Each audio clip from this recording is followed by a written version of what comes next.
Hello, everyone. Welcome to Conversations on Traditional Ecological Knowledge. This is our first part, water. Our presentation is divided into 5 parts: the introduction, how water connects every aspect of life, the global water crisis, case studies, and arts and rituals of water security. We hope you enjoy the show. Thank you so much.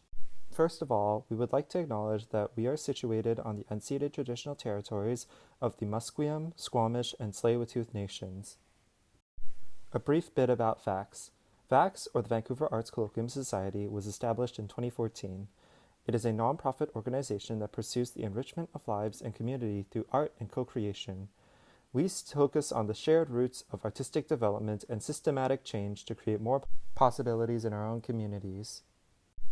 Even one small drop of water can make a ripple effect in the water, and one small decision can affect your life in the simplest way. So why water? This afternoon, we will, number 1, explore how water connects every aspect of life. Number 2, understand the global water crisis. Number 3, explore how traditional ecological knowledge can offer the best sustainable solution to tackle the water crisis in each place or a place that we live. And number 4, finally, understand how people have protected water through traditions, rituals, and arts in human history. Water connects every aspect of life. It hydrates our bodies, cleanses our skin, grows our food, carries our watercrafts, transports our goods, houses our marine life, and many more. Let's take a look at 3 common items: jeans, beef, and a cell phone. You might come across these items on a daily basis, but did you know that many gallons of water are used in the production? Which item do you think uses the most water to make? We use water in so many ways, many unseen. For example, a pair of jeans requires 2,007 gallons of water to make it through the production line. 1 pound of beef requires 1,799 gallons of water, which includes the irrigation of the grains and grasses in the feed, plus water for drinking and processing. And 1 cell phone takes 240 gallons to manufacture. In understanding the application of water and how important it is in the production of so many goods and services, we must start to question if our water usage is sustainable. Water passes through a cycle, called the water cycle. Understanding this cycle is an important part of understanding water as a vital resource. Let's take a look. Here is a diagram of the water cycle. When we look at the water cycle, we can see it's a closed system, meaning the water is recycled in different states as it travels through the environment. This is important because we have to consider water as a non-renewable resource. Although it is technically renewable through the water cycle, this process takes a very long time and isn't keeping pace with our consumption. With this information, we can understand water as a vital and scarce resource.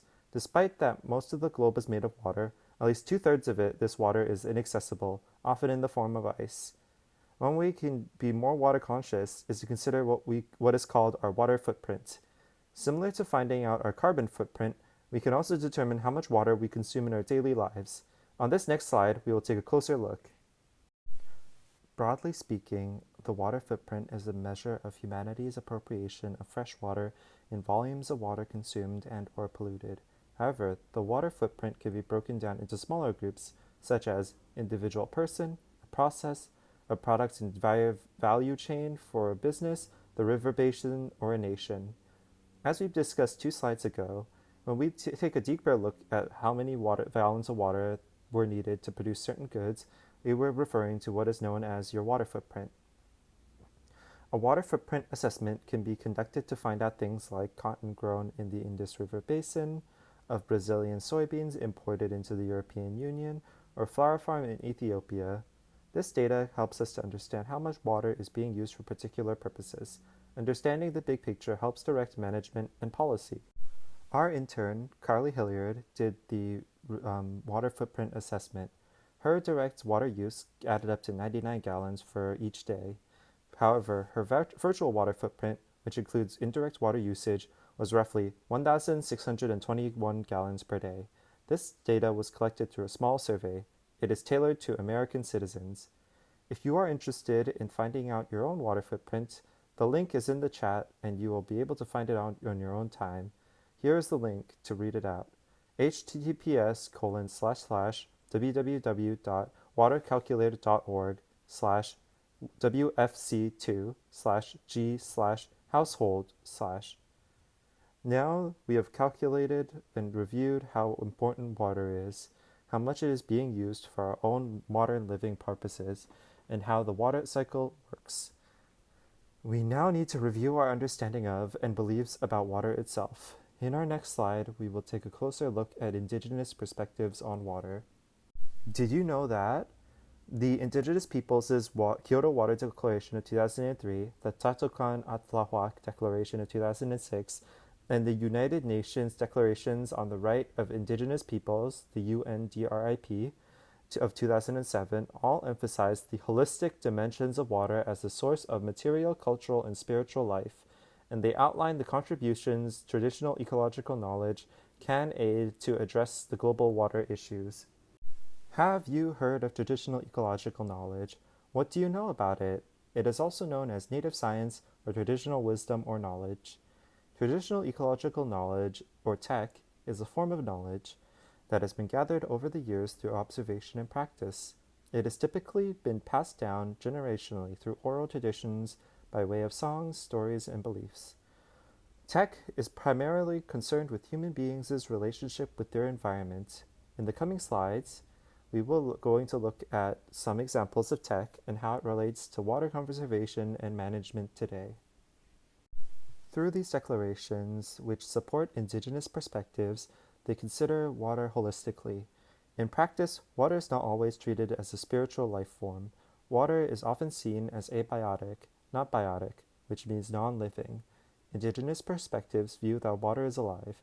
This perspective takes on new meaning when it comes to water conservation efforts and management systems. Let's take a further look. Michael Blackstock is a Northwest Coast Gitxsan artist.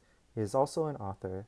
In his published book, Oceanus, he expresses his heritage and his vision through visual arts and poetry. His theory, Blue Ecology, interweaves First Nations perspective with that of Western science.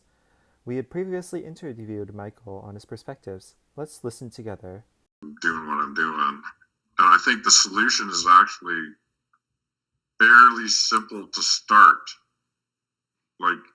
And that's why I focus on attitude change, and that if humans have great creativity and capabilities, right? And we can use them for positive, or we can use them misguided, or we can use them for negative, right?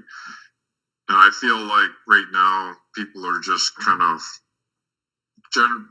youth and general public are just kind of floundering. They don't know what to do. They've got the energy, they got the passion, but they just don't know what to do. And then I think there's another group in the business world and government that just wants status quo, and they just kind of pretend they're doing something when really they don't want to, because it's just the money's so good. Yeah. And I think the solution comes around attitude change, and I use water as an example that humans are very good at rationalizing their behavior. So we're trying to rationalize our behavior on Earth by using science that, for example, if water's not alive and you hurt it, who cares, right? But if water's alive, if it's like your grandmother and you hurt your grandmother, how could you live with yourself, right? Yeah. So rather than saying water has a spirit and that it should be protected and respected, we just say it's non-living. So then we can just keep doing what we're doing because, it's not alive anyways. But we're just hurting ourselves by doing that in the long run. Mm-hmm. But if we just make that shift in attitude, and it costs nothing to make that shift, right? Nothing. It costs nothing to say, oh yeah, maybe we should put the moon on there. How's it going to hurt anything by putting a moon on the Western science diagram? It's not going to hurt anybody. But it shows that you're humble, for one, that maybe science could improve their diagram with using advice from First Nations. And maybe we should think of water as being alive. The world's not going to come to an end if we do that. What harm could come from being more respectful of water, right? So that kind of shift And thinking is the easy first step. Blackstock outlines 5 principles in understanding water: spirit, harmony, respect, unity, and balance. These understandings articulate that water is living, harmonious with mankind, respected through practice, unifies all water-reliant beings, and is consumed in its balance with its ability to recharge. The intent of this vision is to give priority to water over humans' financial interests. The highest sustainability test is water first. Moving on, let's discuss the global water crisis. Disturbances to the delicate balance of the water cycle can exacerbate climatic changes.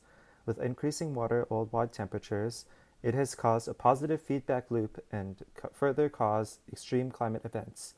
With worldwide temperatures climbing to untenable levels, this accelerates the water cycle. Rising sea levels as a direct result of this has particularly affected low-lying island countries, who struggle to find new homes when rising sea levels threaten their own. Water security is defined as the access to sustainable and usable sources of water for both ecosystem and human health. At times of water scarcity, access to water can become diminished in communities without access to the means of a stable water source. With climatic changes and disruptions to sources of water through changes in the water cycle, locations can become more and more water insecure. Many indigenous communities are oftentimes water insecure, with many reserves being under boil water advisories. Many individuals in the city of Iqaluit were left without safe drinking water after tap water became contaminated, leading the city's mayor to issue a state of emergency. The 2021 flooding in the Fraser River Valley was the product of an atmospheric river, a corridor of atmospheric concentrated water which had inundated the region with heavy rainfall. This was coupled with clear-cut logging, which made the soil less able to retain water, as well as the wildfires. Trees and other vegetation that would otherwise absorb the excess water were removed.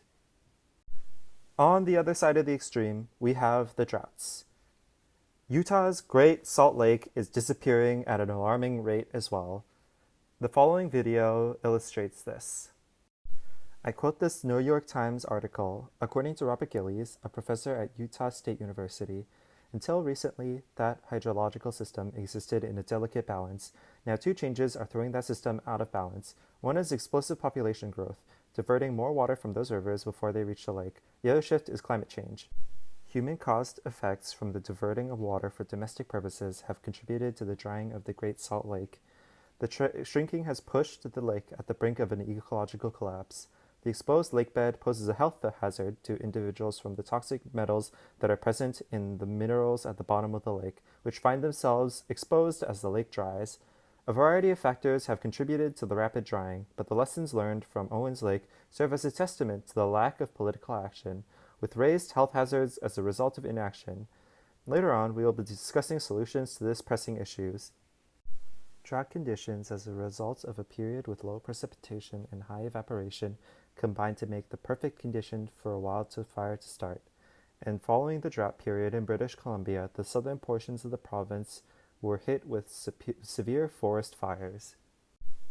A case study: how tech can offer the best sustainable solution to tackle the water crisis in each place or a place we live in. Here is our first case study from Kumamoto, Japan. Kumamoto City supplies its close to 1 million citizens with tap water sourced completely from groundwater. The sheer amount of rainfall is a large factor in creating Kumamoto's considerable groundwater resources, but there are other factors that have contributed to Kumamoto's bountiful and pure groundwater resources. Let's take a look. Vital as they are, the natural geological structures and activities could not by themselves secure the groundwater flow system. For that, we must also look to the wise agricultural practices developed by our predecessors.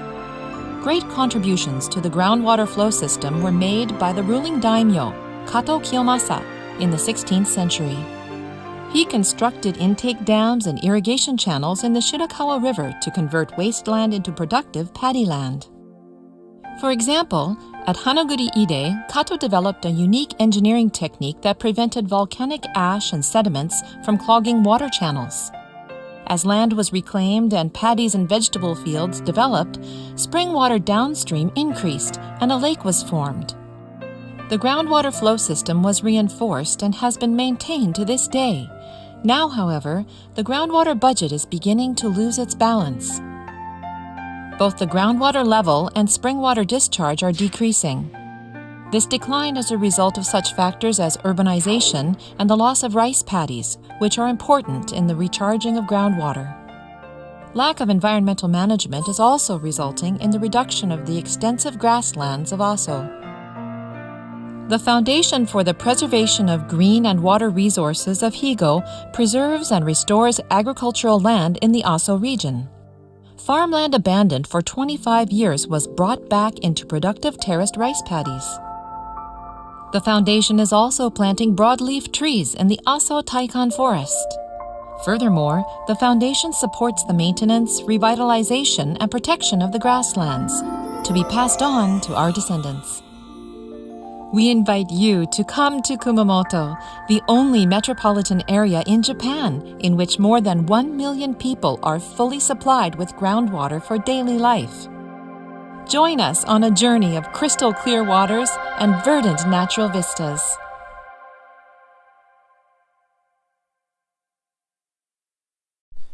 In 2013, Kumamoto received the UN's Water for Life Award for the category Best Water Management Practices. There are 4 historic sites in Kumamoto registered as a World Irrigation Facility Heritage by the International Commission on Irrigation and Drainage, the ICID. Since last year, Kumamoto City has launched a new water conservation collaboration with Muji, the Muji Mizu Project. Another way of conducting MAR is through vegetation, which naturally recharges groundwater. Vegetation naturally redirects the water downward into the soil and prevents runoff. When the water is directed downward, it eventually taps into groundwater, as you can see in the figure above, and it is reintroduced into the water cycle. There's a theory called optimal tree cover theory, which is arguing that within tropical drylands, an ideal level of vegetation coverage could lead to a higher groundwater recharge. This theory is going to make headway in water management systems, which will revolutionize water management in water-scarce areas. This video by Leaf of Life Films highlights an innovative solution to overland water flow in Arizona. The following video highlights an innovative solution to Arizona's water concerns by Tucson resident Brad Lancaster. Local residents have shown concern about the diminishing finite resource of fresh water. One such resident from Tucson decided to do something about it. Brad Lancaster has become an innovator in green infrastructure. He saw how our everyday way of life is extremely wasteful to our most precious resource, fresh water. He envisioned a sustainable landscape for harvesting rainwater, but it meant he had to do something illegal. Brad started to cut the sidewalks and curbs in his neighborhood to route storm runoff into roadside ecosystems, planted with native drought-hardy trees. Some of them even provide food as well as the much-needed cooling effect and shade. These ecosystems also help with recharging the groundwater. Since the tree leaves are left on the ground, this protects the soil from being exposed from the sun and heat, but also creates a filtering effect for the water that lands on the topsoil. When topsoil is exposed, the water will run off, eroding and eventually desertifying the land. Now, after several decades, Brad's green infrastructure innovations are helping the desert to become green again. As a result, Brad has managed to change the law. It is no longer illegal to alter the curbs and sidewalks. Now, all over Tucson, variations of his designs are being installed, which are now known as sidewalk bioswales. Since 2010, Tucson started requiring new developers of commercial properties to irrigate the landscape with 50% water harvesting. In 2012, the city began a rebate program to encourage water harvesting practices. By 2017, Tucson launched a grant for funding stormwater harvesting.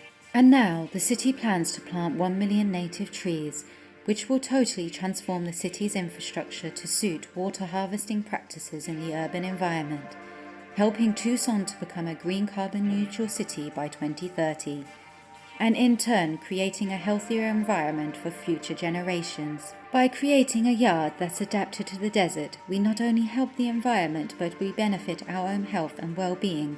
We create a path to abundance.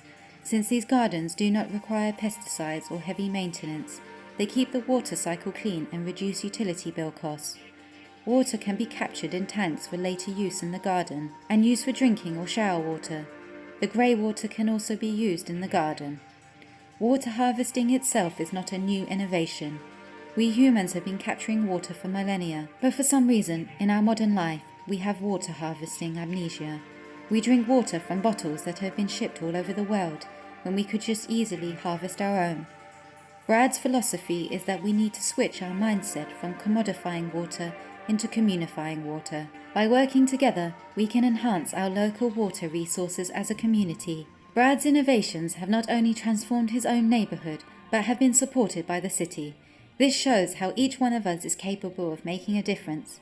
And if you wish to learn more about how to transform your own yard into a biodiverse ecosystem that captures free rainwater, then you might want to check out Brad's book, Rainwater Harvesting for Drylands and Beyond.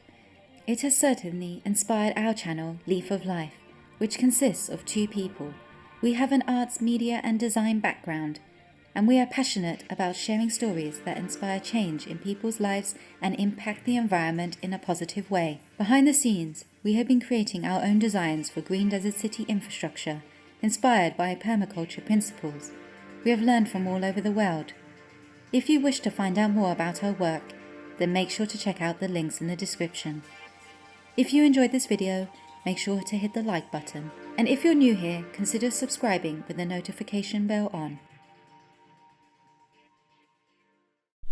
By altering concrete so that rainwater and other liquid runoff is pooled into sidewalk gardens, they maintain a hospitable environment for those living in the city as well as for the plants that are watered by the runoff water. The concrete is an impervious surface, meaning water fails to penetrate the surface, unlike soil. By making an exit for runoff to enter a pervious surface such as soil, it creates chances for water to be soaked into the soil and water drought-tolerant native plants. So here's a question. How can you implement water harvesting practices in your city? So let's learn more about rain gardens or bioswales. Collecting rainwater for personal use later can always help for reducing water waste and helping replenish groundwater storage. Harvested rainwater can be used for all sorts of things, such as laundry, watering plants, and even personal use if purified. Bioswales are vegetated reservoirs which are designed to capture and purify water using the power of plants, which capture runoff, slowing it down and treating stormwater. They provide both an aesthetic and appeal and help by reducing and purifying runoff. Planting rain gardens that can collect this extra runoff is helpful. Rain gardens have native plants that are tolerant of short wet periods and long dry periods. Rain gardens slow down and filter runoff to the benefit of the local environment through bioswales, which can act as filters. Plants most tolerant of drought are planted at the highest part of the garden than the ones at the bottom, which are less tolerant of drought. Water pools at the bottom of these rain gardens to effectively water at the plants at the bottom first. Trees in rain gardens and other flora can provide shade, harvestable food, and even attractive foliage and flowers. Trees such as mesquite, palo verde, acacia, and ash are used in Arizona's rain gardens. In the mountaintops of the Andes, these biodiverse habitats that they support are crucial for the survival of many indigenous groups who live alongside these habitats. The silver-leaved plants in these photograph are called frailejones of the genus Espeletia. They are found exclusively in the Paramo habitat. One beautiful example of nature's water harvesting is in the Andean Paramos, which retain copious amounts of fresh drinking water in their vegetation and store this water for city usage. Having inhabited the region for the past 15,000 years, encroaching urbanization and climatic changes have been pushing this habitat further towards the north. The Paramos environment contains medicinal plants as well as providing agricultural land. The plants in the Paramos environment capture fog from the air to deposit it into the ground. They can also suck water from the soil to release it into the air through their leaves. Their potential for indirect water storage is very important to the local environment. The flora also reduce ground-level evaporation rates through their cover. It is because of the Paramo that lowland communities have access to clean and fresh water. In this next segment of our presentation, we are going to talk about traditions, rituals, and arts through 3 examples that pertain to water security. We can learn so much from traditions, rituals, and art, as all 3 hold innate wisdom and intelligence from traditional ecological knowledge. The Water Walker is a 2017 children's book by Joanne Robertson about the love for water by an Ojibwe grandmother named Josephine Ba Mandamin. She participated in walks to raise awareness for the need to protect water for future generations, alongside people from all across the continent so that we can protect water, the giver of life, for our future generations. Mandamin was a real-life activist that circumnavigated all of the Great Lakes. She walked a total of 17,000 kilometers to raise awareness of the need to protect water. In this case study from Harie, Japan, we can see how water connects both people and forms community. Let's check it out. The mountains here act as a natural filter for the groundwater that bubbles up from springs throughout Harie. The villagers rely on this ultra-pure spring water for all their household needs. Over 2,000 years, people in this area developed a way of life uniquely adapted to their abundant natural water supply.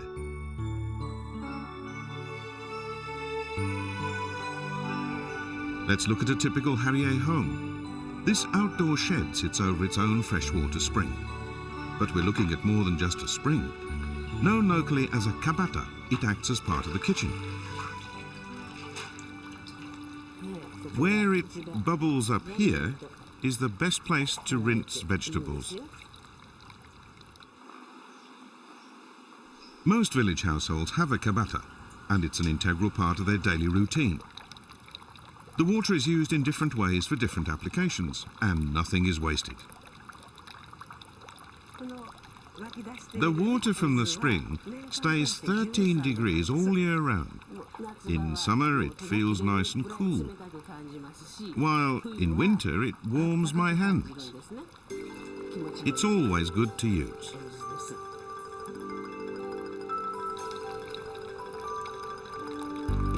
The water over here is full of fish. These carp and trout live in the kabata, treated as part of the family.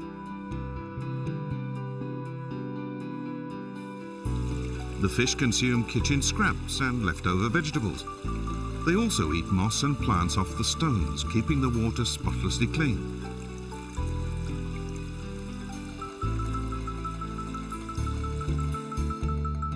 Traditional wisdom ensures not a drop of water is wasted in an extraordinarily eco-friendly system that keeps the water flow pure.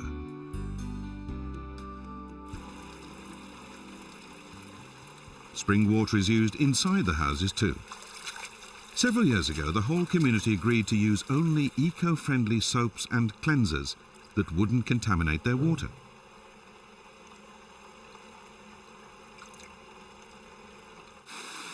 From each house, water flows into canals and watercourses that carry it down to Lake Biwa. Lake Biwa not only supplies water for millions of people, it's the habitat for over 1,000 animal and plant species. So Harie's ecological efforts are also important in protecting the lake environment. This unique village attracts many visitors, from overseas as well as all parts of Japan. These visitors are from Thailand. It's so wonderful. Japan is known for its advanced technology, but it's great that they still keep this traditional, natural way of life too. The water is a communal resource and depends on mutual trust within the community.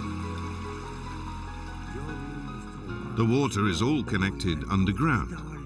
People living upstream must take the utmost care whenever they use it, so that those living downstream can be confident that it's always safe to draw water for things like washing their food, bathing, or brushing their teeth. The villagers of Harie, protecting their environment through a way of life they've successfully preserved for generations. Take a moment to look at this art. What do you see? What emotions does it evoke? What thoughts come to mind? This is Ella Mahoney's Wind, Water, and Waves. It's a 2020 painting on silk, approximately 53 inches by 80 inches. On Ella's site, she writes, "What is wellness to you? When I think of my own wellness, I cannot separate myself from the land and the place I come from the water and the stories it gives, and taking care and grounding my body. When my body is well, my mind and spirit are too. in Wapanak, Chequahiamukut, hell, is not a fiery pit but an empty skull or losing your mind. This is one of 3 panels that depict Moshep sitting on the Aquina cliffs next to the ocean, smoking his pipe with 3 whales swimming in the water below him. According to legend, Moshep was a giant that was the protector and provider of the Wampanoag people. He was so big that he would pick up whales from the water to feed the people and kill them by slamming them against the cliffs. They say that is how the cliffs got their colors. He left the people to fend for themselves when colonists came to the island and gave the tribe a choice of to become whales or remain human and fend for themselves. In Aquina, we say when the fog rolls over, that's Moshe smoking his pipe. According to legend, someday he will return.